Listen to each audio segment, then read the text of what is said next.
Hey, this is Francis Ruiz from 40 Cycle Hum and Buckcherry, and you are listening to the Nothing Shocking podcast. Yeah.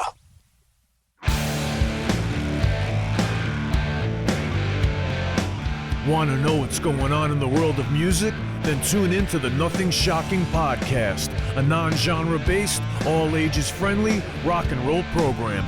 Join us weekly for interviews with all your favorite rock stars from the mainstream to the underground. You can find us at nothingshocking.libsyn.com or anywhere you download podcasts.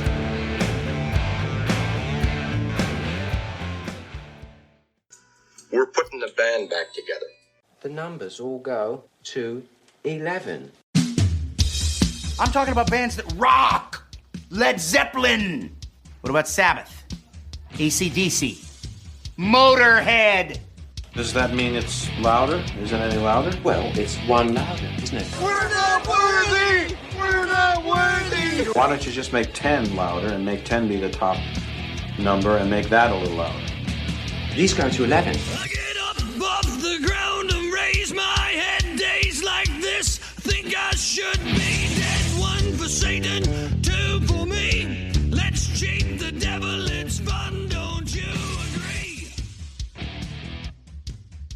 Welcome to the Nothing Shocking podcast. I'm your co-host, Jeff Untied, and with me in Dog Bowl Studio is Coach Nez. You can find the Nothing Shocking podcast on Libsyn or any podcatchers. Like our Facebook page or follow us on X at No Shock Pod. You can also find the Nothing Shocking podcast on Rock Rage Radio every Sunday morning at 7 a.m. Central Time. Our sponsor is Big Strix Vinyl Records and Sports Cards, located in Rock Island, Illinois. New, vintage, and previously owned. You can find it at Big Strix. We'd like to thank the Hong Kong Sleepover for allowing us to use their music for our intro and bumper ending. Tonight's guest is Francis Ruiz from Buckcherry. And 40 Cycle Hum, promoting 40 Cycle Hum's newest release, Remember the Days. They have a live show coming up June 20th at the Hit Parader in Nashville. It was a fantastic interview. Let's get to it. All right. Good night. Good night.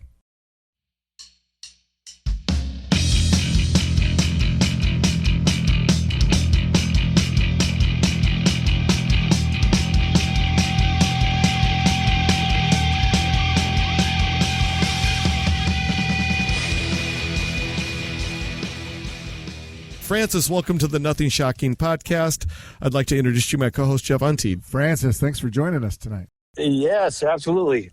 You can have me, so thank you. We're so excited to have you. Finally got you, so finally. We're here now, so yeah. Awesome. So let's get right into this. So 40 Cycle Hum released their new single, Remember the Days, via TLG Zoid Records, I believe. Talk a little bit more about the music and the writing and recording process for this new music. Well, 40 Cycle Hum was a band that was around a while back. We actually released a record in 2006. Yeah. And we used to do a ton of shows, and we just all kind of ended up going our different ways. That was right about the same time that, like, record stores were shutting down and, everything was changing.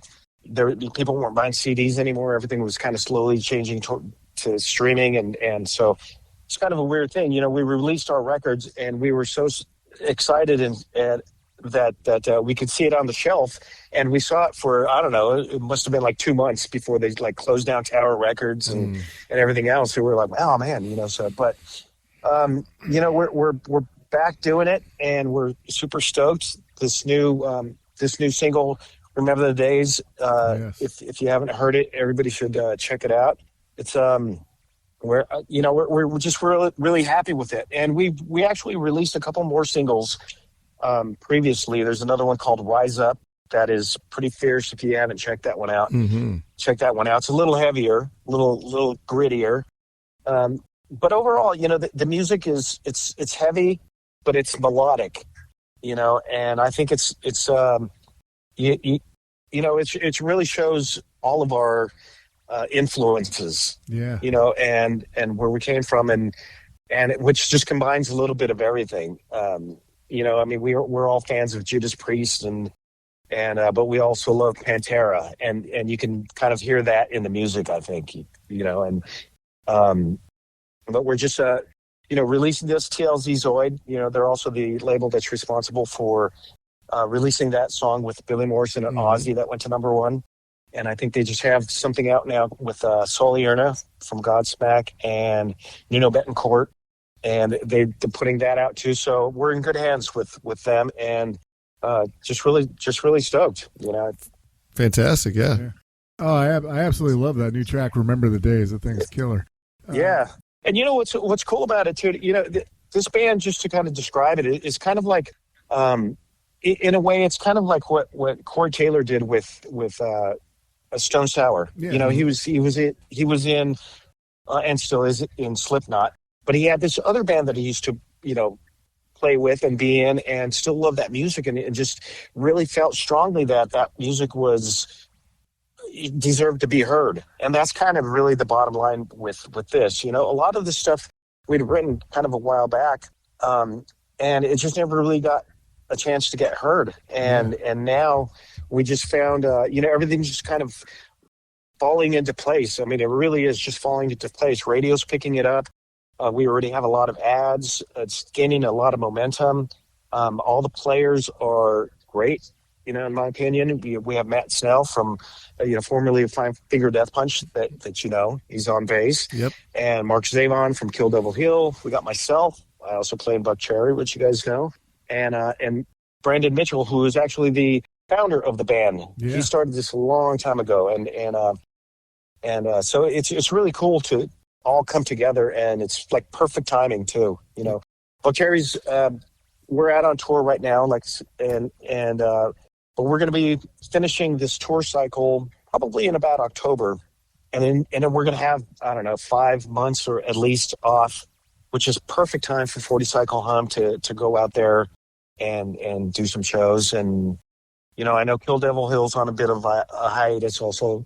And so it's just perfect timing. You know, Fantastic. Yeah, absolutely. Can't be much happier, you know.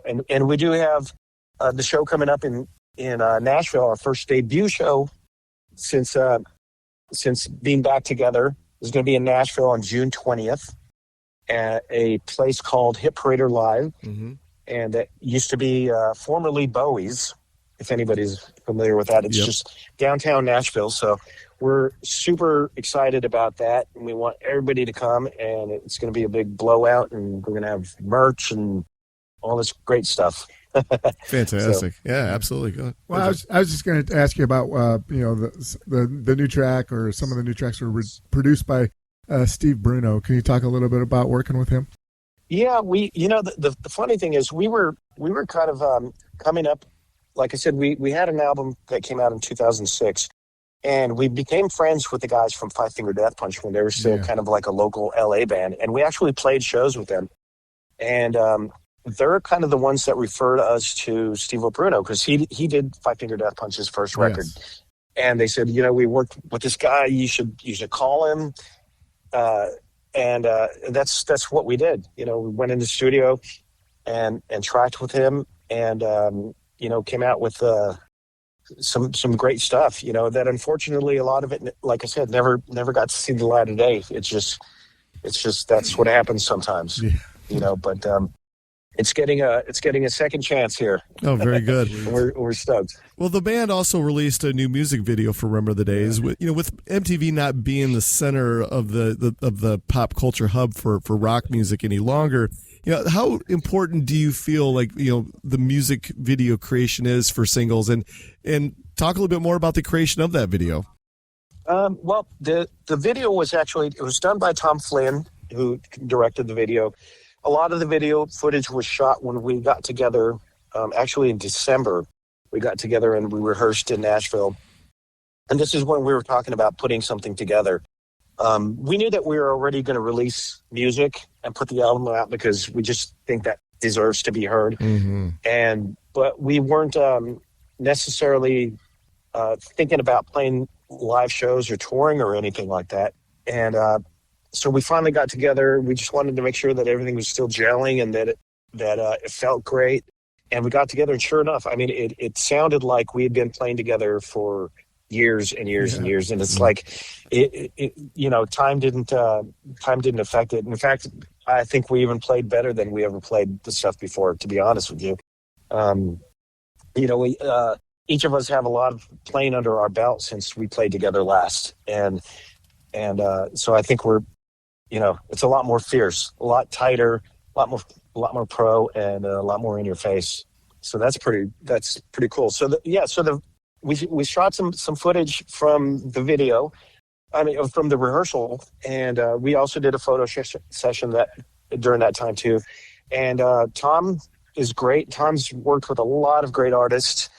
He's actually done a few Buckcherry videos as well, and so that's not how we found him. It's just our label knew of him as well, and it was just like, oh yeah, I just worked with him, so that it was really cool that it was a familiar face and somebody that we knew, can put out some great stuff. So we were like, yeah, absolutely, and he knocked it out of the park, and put this together. But we do plan to film some more stuff. We're going to be filming. I think Tom is going to come down and film actually the show that we do on the 20th in Nashville. And from that, we're going to be getting footage for the next single that we're going to put out, which I believe, I actually don't know the timeline for that, but he's going to be capturing video from that. So it'll be more of a performance video, the next one that you see. Oh, so cool. You might have already answered this, but is that upcoming show, is that just a one-off show, or do you guys plan on doing any more after that? No, we absolutely plan on doing more. That one is, for right now, a one-off show because, like I said, I'm on tour right now, and I have pretty much a solid schedule up until the end of October. But we're on a leg right now that ends pretty soon in early June, and we had like 20 days off. So, I told the guys I'm available now. Let's see if we can get something together, and so we put this show together. And, just keep the momentum going, keep everybody excited about it, and just take every opportunity that we have. It's like we have little windows, and right now that's one of our windows. And then again, come October, when I'm done with my tour and my obligations for this year, this tour cycle anyway with Buckcherry, then I'll have some free time, and then we can go out and really focus on 40 Cycle Hum. So cool. Well, let's talk a little bit about your drum kit and the gear you're using for 40 Cycle Hum. Are you using a different kit for live shows opposed to when you're in the studio? And then on the flip side of that, does your drum kit setup differ for 40 Cycle Hum than what you use while you're in Buckcherry? Yeah. Slightly. I mean, really, I've kind of been playing the same setup for quite some time now. I might lower things a little bit. Often the music that you play will sometimes dictate your setup. If you're playing like Buckcherry is straight up, rock and roll. So I have time to make full range of motion swings for cymbal crashes and that sort of thing too. Buckcherry's a little more. There's a lot more notes that are being played, so things might have to come a little closer so I can get around to everything with a little less time. And so, but it's, I play Yamaha drums. I love Yamaha drums. And so I will continue with that. Feisty cymbals. I use Evans drum heads, ProMark drumsticks, Humes and Berg cases. I use JH Audio in-ears. I use the Cali Shoe internal mic system. And, so I'll be using all the same gear.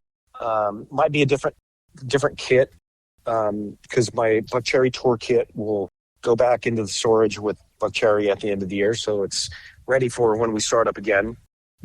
As far as the studio, that varies. That sometimes you go into a studio and they have a kit that they like to use that they've already spent all the time and money, putting it in the right spot, tuning it, getting it sounding amazing for the room, and sometimes you just don't want to mess with that. You can bring in your own stuff, and I usually bring in at least my snare, but it really changes from time to time. I mean, and producer to producer. When we recorded the 40 Cycle Hum stuff, I did play a full acoustic Yamaha kit, so that is staying true to the tone. Yeah, but it just always changes, and also too sometimes in the studio now they'll go in and remix stuff and they put different drum samples on it that nowadays there's libraries of you can make your drum sound like Lars Ulrich's kit on the Black Album if you want. All those sounds that they spent millions of dollars trying to get is available now in a sound library, and so that's why a lot of the music that you hear sometimes on these streaming services and Active Rock Radio and all this stuff, they all sound very similar. They all have kind of the same similar production to them. Yes, and I think the radio stations like that actually because it keeps it consistent. Traditionalists will disagree wholeheartedly.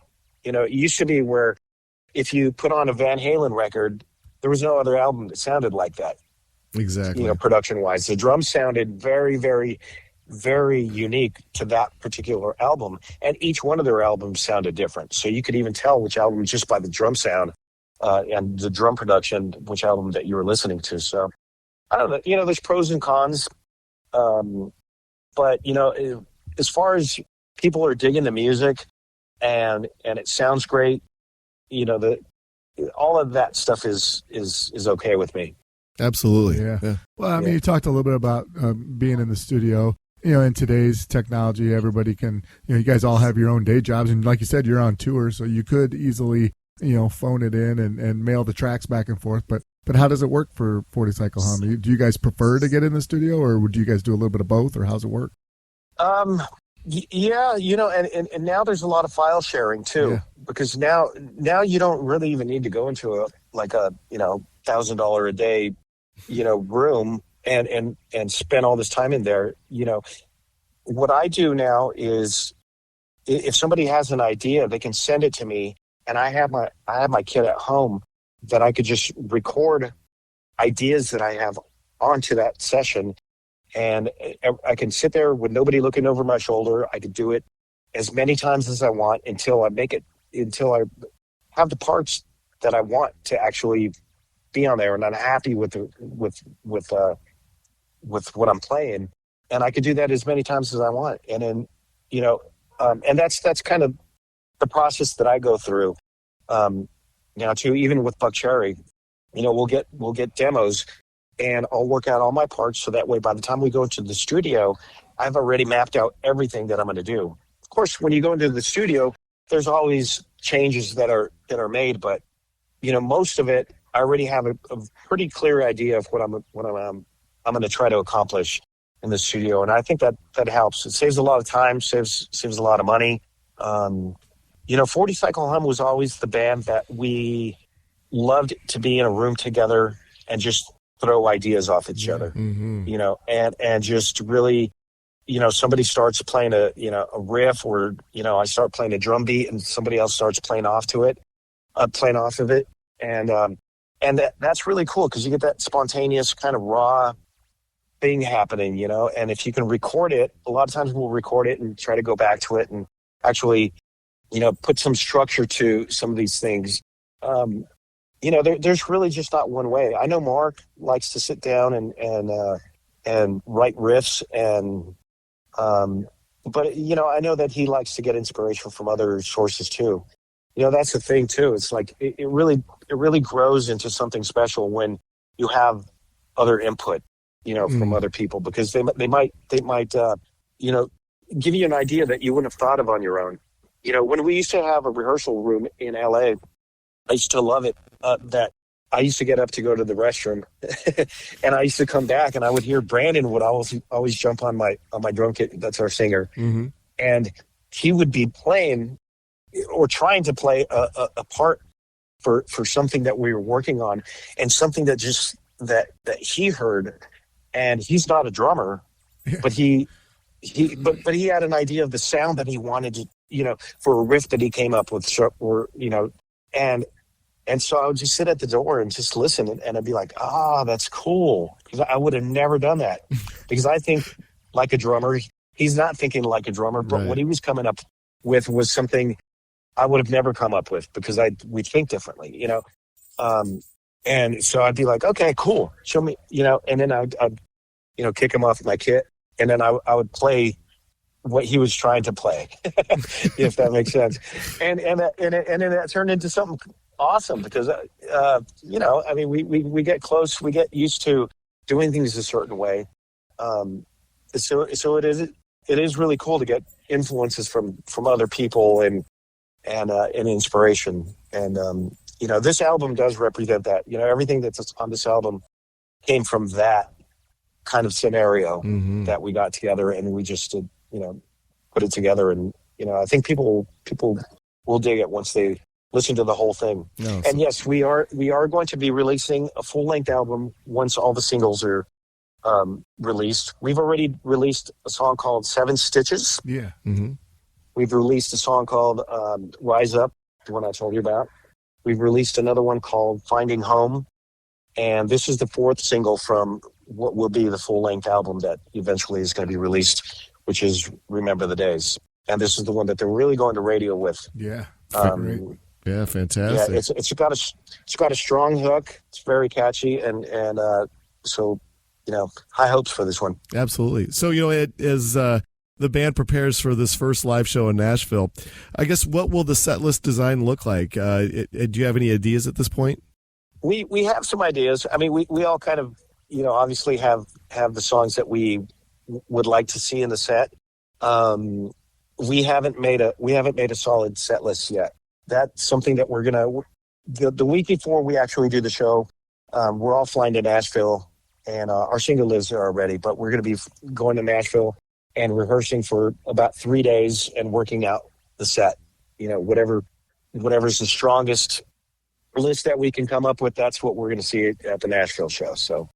And it could be a combination of the first album, Secret Skin, that we released in 2006, because there's some really strong songs on that one that I really love. And, it might be a combination of the 2 albums. It might just be the new album. I'm not sure yet. We're waiting to see. We'll wait and find out. Fantastic.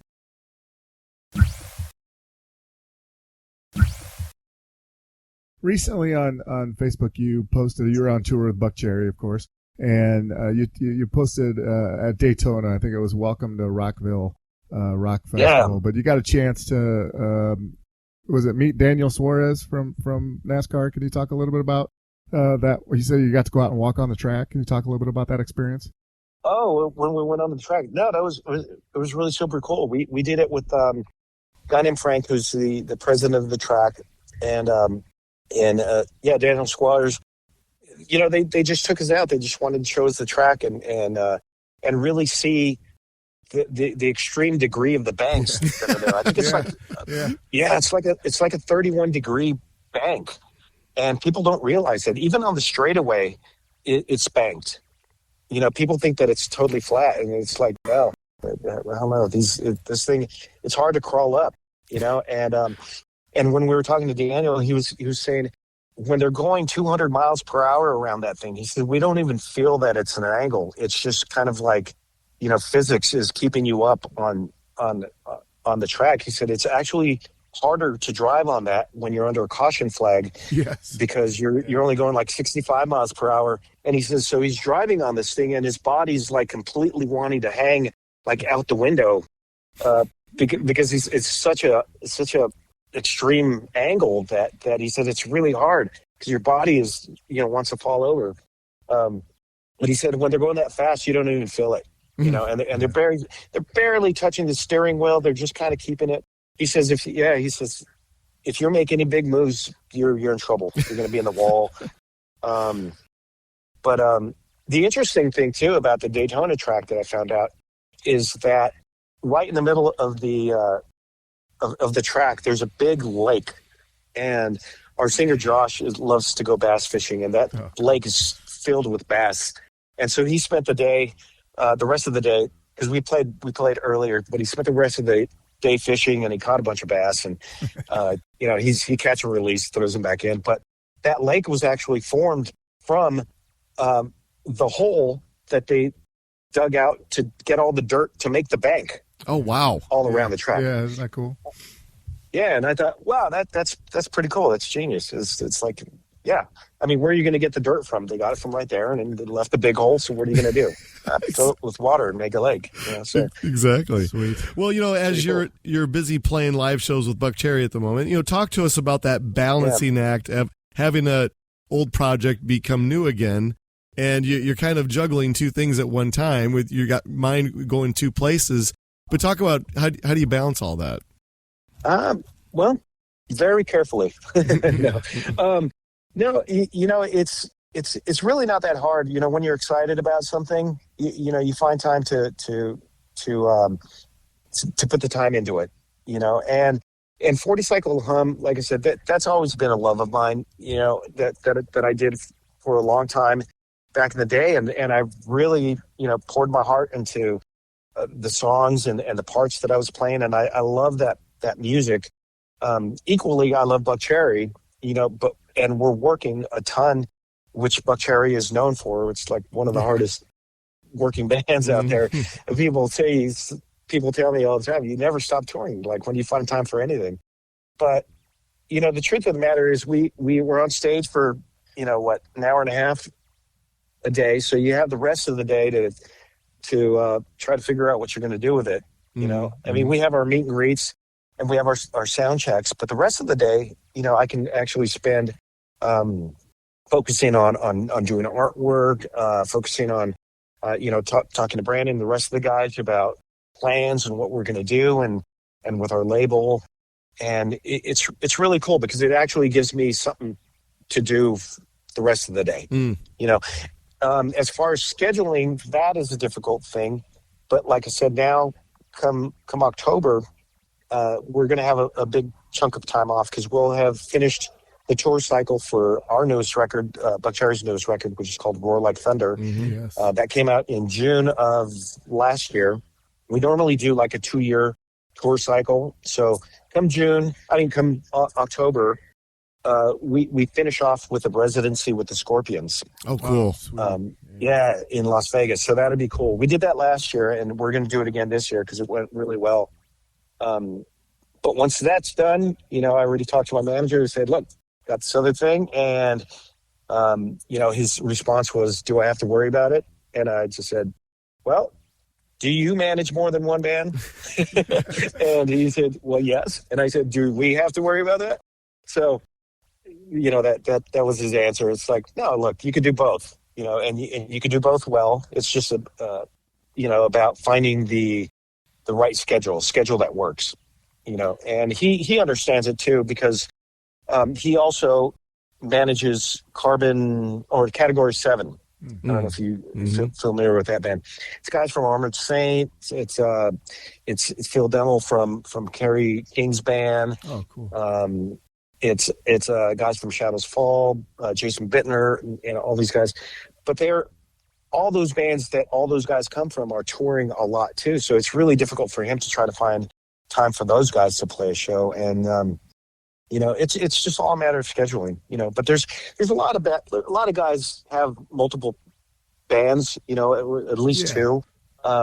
We talked to a lot of artists that do.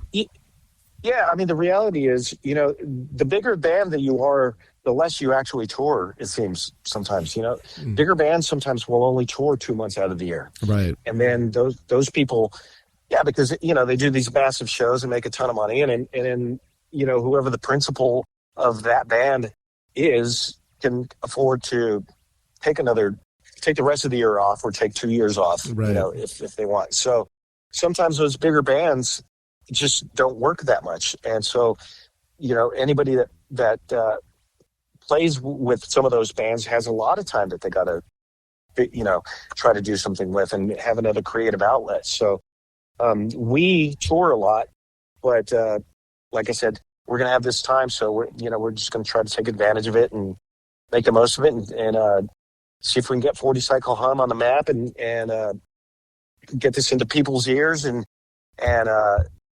create a fan base and get this up and running, because I think it's great stuff. It is. And like I said, all the players are great.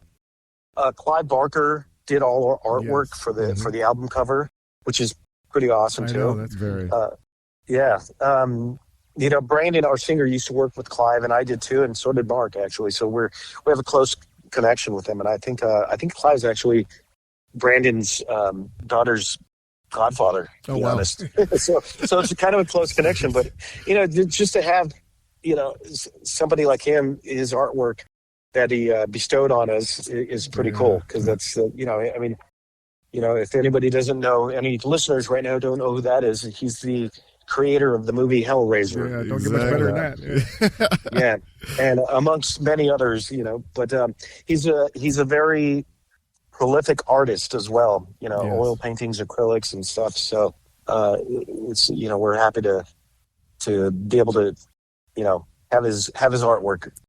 For sure. Yeah. Well, I want to take it back to your before Buckcherry, your drum tech days. I mean, the drum techs, the guitar techs, you guys don't, those guys don't get enough credit. You're kind of the unsung heroes behind the stage, behind the curtain, kind of making everything work. Can you talk a little bit? Because I just saw Bush a couple weeks ago, and one of the guys runs out on stage, hands him a guitar, and he's like, "Hey, that's my guitar tech," and he gave him a shout out, and I'm like, "Oh, how cool!" So, but can you talk? You talk a little bit about that process, or that getting into that drum tech business?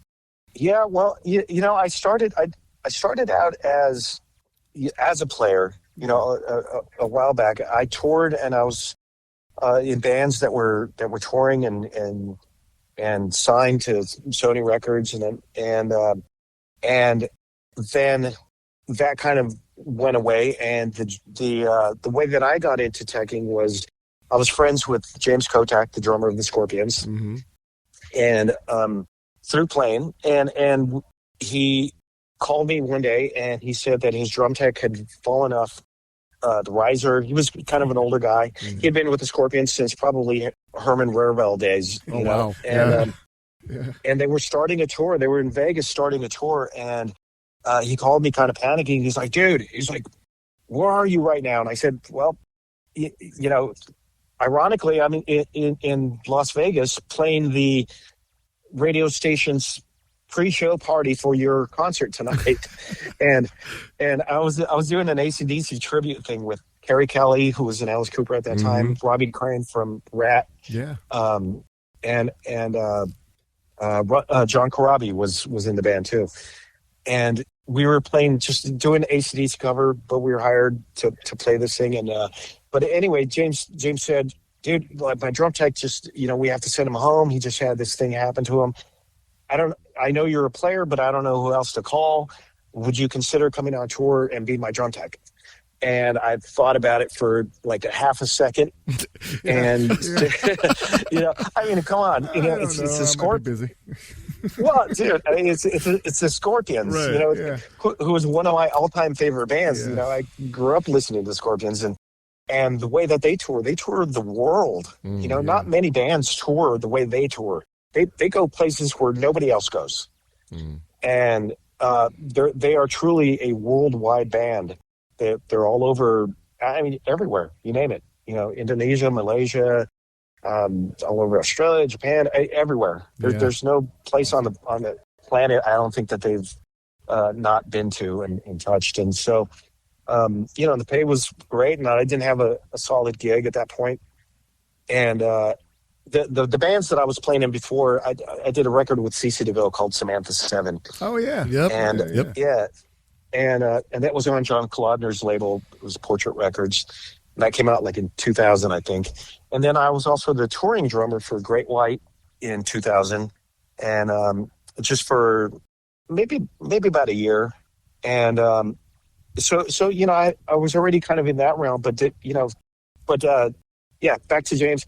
I said yes. I said, but look, dude, I said, if you can make do for a couple days, I said, I have these gigs. I can't bone out on these guys because, we're contracted and obligated. And I said, if you can make do for a couple days, I'll fly out and I'll join you on tour. And that turned into an 11-year gig for me. Wow. Yeah. And, the entire time I kept playing, and even when 40 Cycle Hum was getting together, and, that was during the time when I was touring with the Scorpions, and, they had to be really patient with me for a long time too, because I was, we were writing songs, we were playing shows, we were doing stuff, but then the Scorpions would call me and I'd have to go do that, of course, Yeah, you know. of course. And but on the upside, it allowed me to be able to reinvest that in the band. You know, the money that I was making on the road.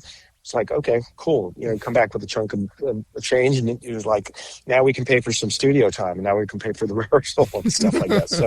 So you know, there's an upside to it, but it is really difficult when you do have a tech job, and if it's with a band like that and one that's keeping you out, because it's hard to turn down work, especially when you're touring all the time with a great band and you're making money. It's hard to really say, no, you know what, I'm going to stay home so we can do some local gigs in front of, you know, 20 people for no money. And in fact, it's going to cost us money.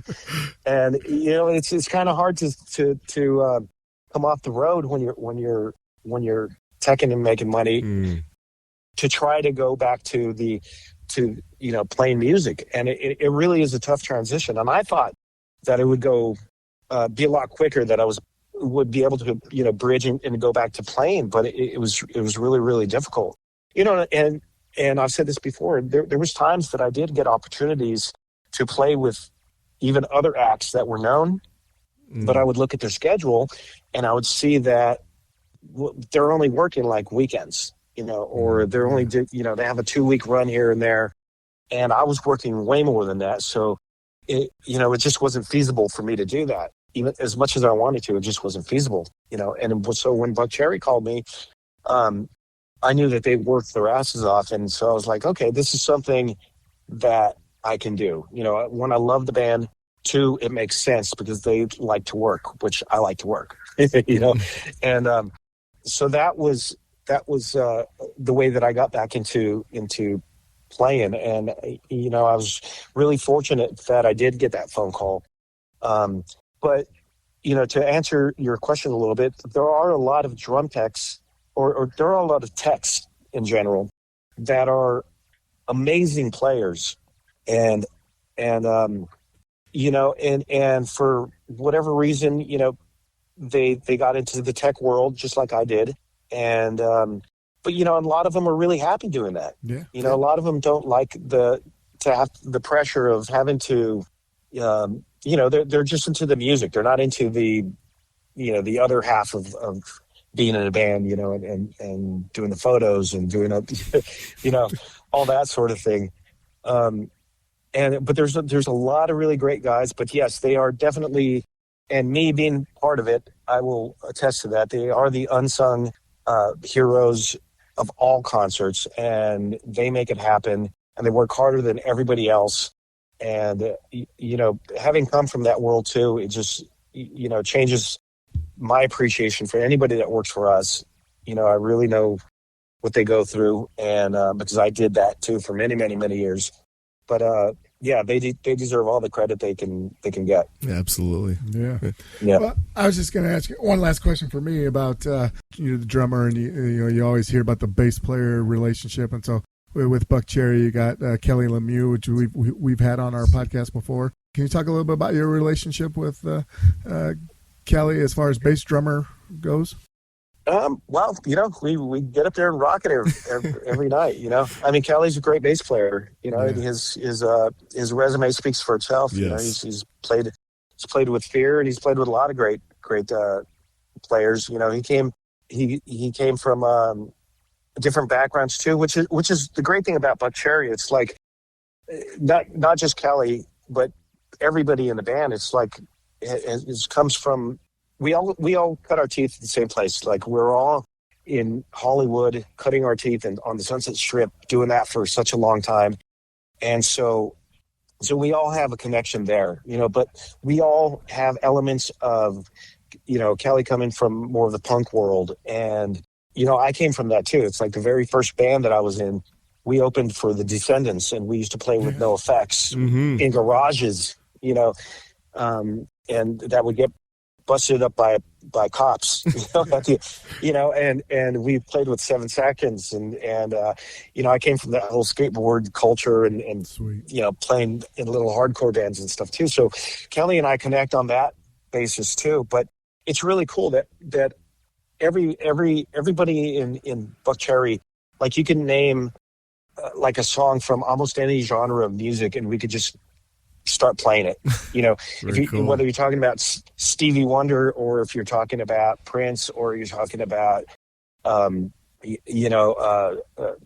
something, Fear or Minor Threat, or and in fact Buckcherry covered a Minor Threat song on a singles release that they did a while back too. So, and most people don't know this, but Steve Jones from the Sex Pistols actually produced and played the guitar on the first Buckcherry record. Oh wow! I did not know that. Yeah, so there's a strong punk background to the music, and I think that's what makes it edgy too. But a lot of people don't realize that. And Buckcherry kind of sometimes gets pigeonholed. It's kind of a anomaly that Buckcherry plays with the heaviest bands. Buckcherry's toured with Avenged Sevenfold, with Hellia, we still do shows with like Drowning Pool and Saliva, and you name it. And then we turn around and we do, like tomorrow we're playing with Tom Kiefer from Cinderella, and we got a show coming up with Bret Michaels, and we just did a show with Stained. And so it's just all across the board, and it just fits into any one of those. I want to come see you guys in July. You're coming to Riverside, Iowa. We got Stone Temple Pilots, Candlebox, and Buckcherry. Yeah. That's another great example. See that, that lineup.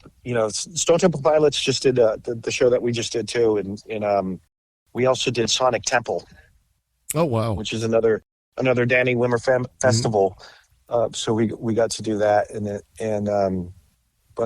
yeah, absolutely. Come, let me know if you're going to be making it out to that show for sure. Yeah, absolutely. Well, we're out of our allotted time for the evening. Is there anything that we left off that you would like to plug or promote? Well, just everybody check out, 40 Cycle Hum, and, follow us on social media. We're definitely trying to get those numbers up, and we want to let everybody know what's going on with the band, and everybody to see the videos and know when new music is coming out. And and I thank everybody that's follows me with Buckcherry, and we're on tour right now. So it's all one big great happy family. And Stevie knows Matt well too. So Matt came to our show when we just played with Stained, and we were all hanging out. So it's a cool thing. It's not like one band is looking at the other band like it's a threat or anything. It's like we're all friends, awesome. So that's a great thing too. So fantastic. For the support. Yeah. Well, this is how things are going to work out. Jeff, the editing wizard over here, will get us all cleaned up and make us sound like $1 million. And when it's all edited, would you like me to send you the link directly? Yes, please do. Francis, thank you so much for your time. Yeah, thank you. It was an honor to have you on tonight. Yeah, thank you. And sorry we didn't connect sooner. Yeah, let me know. And Jeff, I think feel free to reach out to me, and if there's anything I could do, I will. Yeah, thank you. So cool, man. And either way, if you do show up there, definitely let me know too, and I'll try to meet up with you. Yeah, that would be awesome. That'd be fantastic. All right, hey, we'll be in touch with you in a couple weeks, and I'll text you with the finished product, and please share it to all your socials. We'd love it. You got it. All right, man. Sounds Have a good night. Take care. Bye-bye. You too. Bye.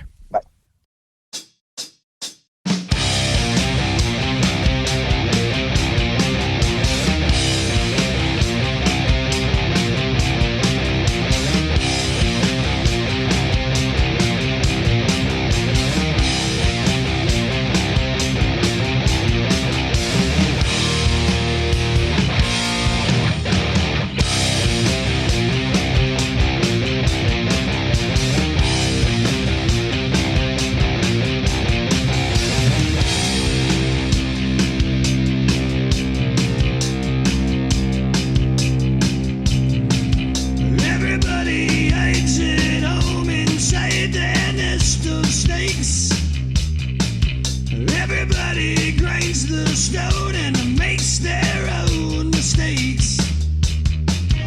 Hide in the headlights. Fight the grip of fear. You can make your dreams come true, but you just can't do it here.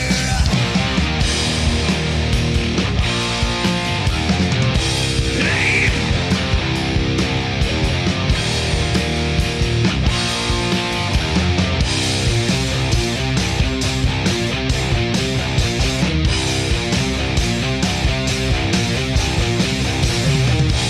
Everybody eyes the gun and screams inside their head. Everybody bites their tongue and pays their bills instead. Hide in the spotlights. Fight the grip of death.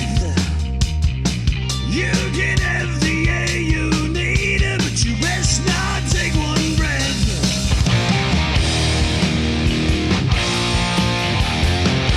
Hey.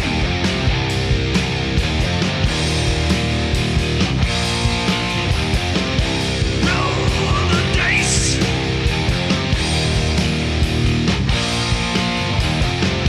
Take your chances.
Everybody knows the game is fixed, there is no prize.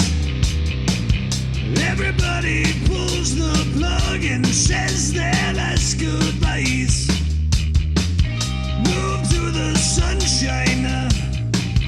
Fight the grip of nights. If they ever take from you, then you plug out.